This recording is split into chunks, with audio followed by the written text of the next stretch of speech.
Welcome back to High School Backups Podcast. You're here with me, myself, Jake, and Kyle, and we're going to be talking about what I perceive to be as the QB4 in this NFL draft class, the 2023 NFL draft class, and that, of course, is Anthony Richardson.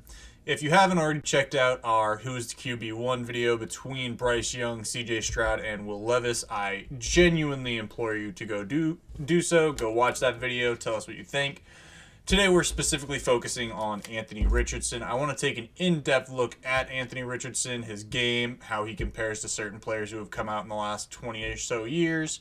Talk about what makes him QB4, what makes him worth the risk of taking, what makes him not worth the risk of taking.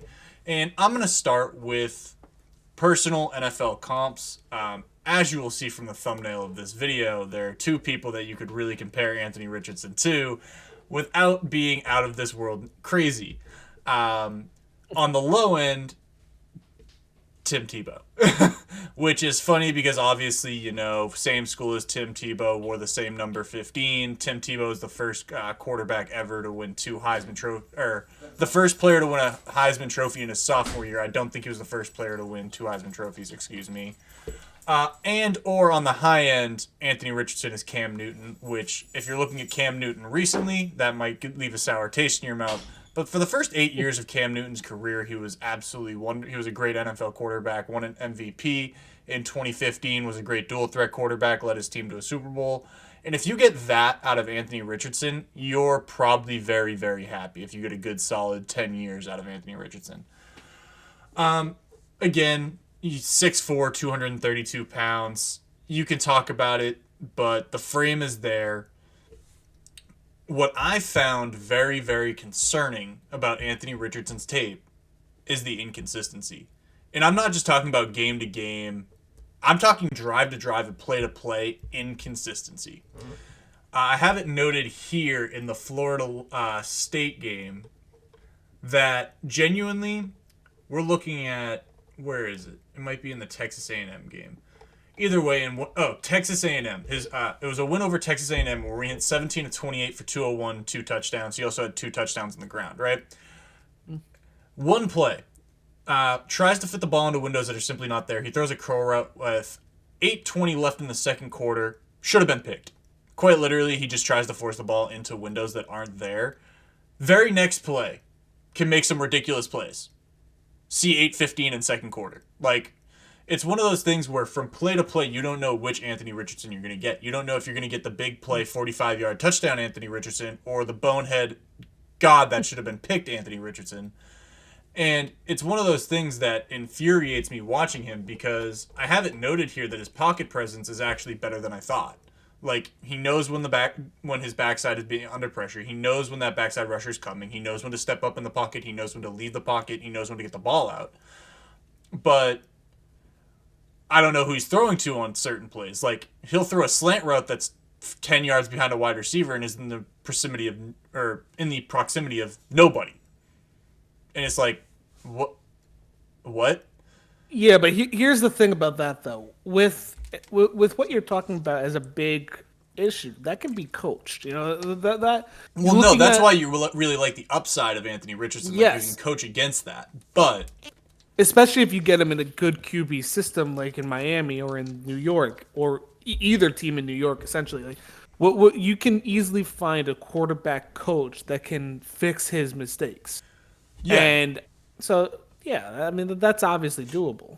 Well, no, again, it's one of those things that his problems are coachable, depending on whether he actually takes that step or not. I mean, Yeah. you can say certain things are coachable, but sometimes they're just not. Like, even short-range accuracy issues.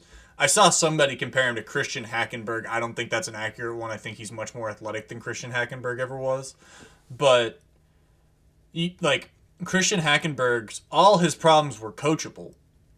He just never took the step.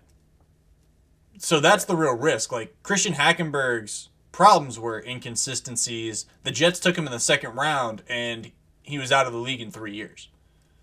So that's, like, Anthony Richardson's floor is that low. People literally think it's Tim Tebow, Christian Hackenberg bad, but his ceiling is so high that they think he could be an MVP. So it's one of those things where even if the problems are coachable, that doesn't mean they're fixable. Like, they're coachable, they're not fixable. That doesn't always necessarily correlate. And again, you got some of the strength with Anthony Richardson. Obviously, he's got a huge arm. His downfield accuracy is actually wonderful. When he throws a deep ball, it's 90% of the time it's accurate. Like, he'll drop it in a bucket. It's the short to mid-range throws that he struggles with, which is actually really weird. Like, that's a weird phenomenon with him. He's absolutely athletic. He's going to run in the 4.4s and the 40. I watch him consistently on tape outrun SEC corners and safeties, which is absolutely ridiculous considering all of those dudes run in the 4.4-4.3s. The best quality that people don't mention is that pocket presence that I mentioned earlier, where he knows when the backside rush is coming. He knows when to step up in the pocket. He knows when to leave the pocket, which is a good sign that he actually will be able to fix some of those accuracy issues, because that stuff is instinct. When you're talking about making sure that you feel the rush, it's all instinctual, and his instincts are obviously very good. He knows where to place the ball. He knows where to throw the ball. He knows where to go with it. His inaccuracy issues are just something that's going to hinder him until he fixes them, if he ever does. And I think his stats on the year were somewhere around 17 touchdowns and 9 picks, something like that. Yeah. And his completion percentage was 53.9. 53.8. 53.8. Okay. Yeah. Honestly, I'm going to chalk up about 4 to 5% of those as drops. So we're going to treat it like it was a 58% completion percentage. Because, again, on tape, you can just see the fact that his receivers are dropping passes that should be caught. I haven't noted in all the games that I watched that his receivers do drop the ball a lot. We're going to start with the Florida State loss, and I think this shows his inconsistencies in an incredible way. They lost to Florida State in 2022. He went 9 of 27 for 128 yards, 3 touchdowns, a pick, and had 41 yards on the ground. 9 of 27, let's just start with that. That's awful. It's not good. And again, it comes down to these inconsistencies where the first completed pass is a long touchdown. Like, first completed pass of the game, stood in the pocket, took a shot, and still delivered a great pass down the field. And when he does this, he's actually very effective at it. When he hangs in the pocket and throws the ball down the field, he's very, very effective. The problem is that when he's under pressure, his footwork deteriorates and his velocity dissipates because he does these off-balance weird things where he tries to, like, fall back under pressure. It's like what Eli Manning used to do, but Eli Manning did it much more successfully. And it infuriates me because, again, this is a big dude. If he just steps up, he waits. And, again, you don't want your quarterback taking shots. When you're under pressure, sometimes it happens. If he sits there and he waits and he stands in the pocket and he delivers a ball, it's most likely accurate. But on the back end, he gets fire feet and then floats backwards and tries to loft something, and it rarely works. Also, he plays a lot of hero ball. Again, showed in this Florida State game where you can see it on screen almost all the time where he's trying to play hero ball constantly, and it ends up costing him and his team. And again, with a guy like this, you look at Josh Allen, you look at Cam Newton, who try to play hero ball constantly because they have big arms and they're athletic. It doesn't always work, and it actually rarely ever works. That's just one of, like, something I wanted to highlight was this game because it perfectly exemplifies his inconsistency issues, where his deep ball is on point. If you're in a vertical passing offense, Anthony Richardson may be the best guy in the NFL for you right now. But at the end of the day, inconsistency is going to haunt this guy. I also watched the Texas A&M game where I've pointed it to a few times. Again, 17 of 28. He played very, very well against Texas A&M, who had a really down year. The 7 for 78 and 2 touchdowns on the ground, again, really impressive. Shows off the fact that he is that athletic. I think people are going to be very, very surprised about what he does in the combine. I wouldn't be surprised to see him rise to QB3 or QB2 on some charts based on his projections. With that 4.4 speed, with the huge arm, with the fact that, kind of Zach Wilson-like, and the fact that he's going to make some of those ridiculous throws at his pro day. I'm not going to change based on what I see at the combine and what I see at pro days. Not really. With the top 3, maybe it becomes some of the separating factors, but with Anthony Richardson, I have him firmly slotted in a QB4. I would also implore anybody who wants to watch tape on Anthony Richardson to go watch the Utah game, the first game the Florida Gators played this year. 17 to 24, 168 yards, 0 TDs, 0 interceptions, but he had 11 attempts, 106 yards, and 3 TDs on the ground. Again, I think that was one of his best games, to be honest. It was, but again, all three of those stat lines show you just how different he can be from week to week. Where in the Utah game, essentially his biggest threat was on the ground. In the A&M game, he was a threat through the air and on the ground. And in the Florida State game, I mean, 3 touchdowns makes you a threat in the air, but he was 9 of 27, 198, and only had 41 yards on the ground. So was he a threat at all at the end of the day? Not really.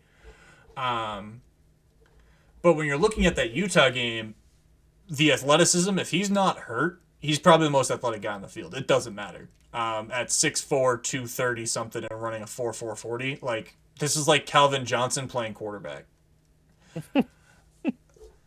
I will say that a lot of his passes, at least the completion-wise, are pretty easy. They rely a lot on the screen, so depending on where he goes, that may not translate well. And again, even in that Utah game, which we call the most complete game, you can see examples of him just missing wide-open receivers. He escapes the rush a lot. It does very well. Again, his arm's elite. At the end of the day, I mean, I think he's firmly slotted into QB4 in the class. I don't think there's a quarterback underneath him besides maybe Hendon Hooker who could jump him. I don't think Hendon Hooker's going to because Anthony Richardson is 21 and Hendon Hooker is 25. Right. When it comes down to it, I think he's more Cam Newton than he is Tim Tebow. I think he's got a better throwing motion than Tim Tebow. I think he's got a stronger arm than Tim Tebow ever did. I think he's more athletic than Tim Tebow ever was. And the top fits, funnily enough, you mentioned the Giants. I said the Giants are one of those top fits. The Packers, the Rams, and the Seahawks also fit in that. I think those all have good coaches that can develop quarterbacks and offensive systems that fit him very well.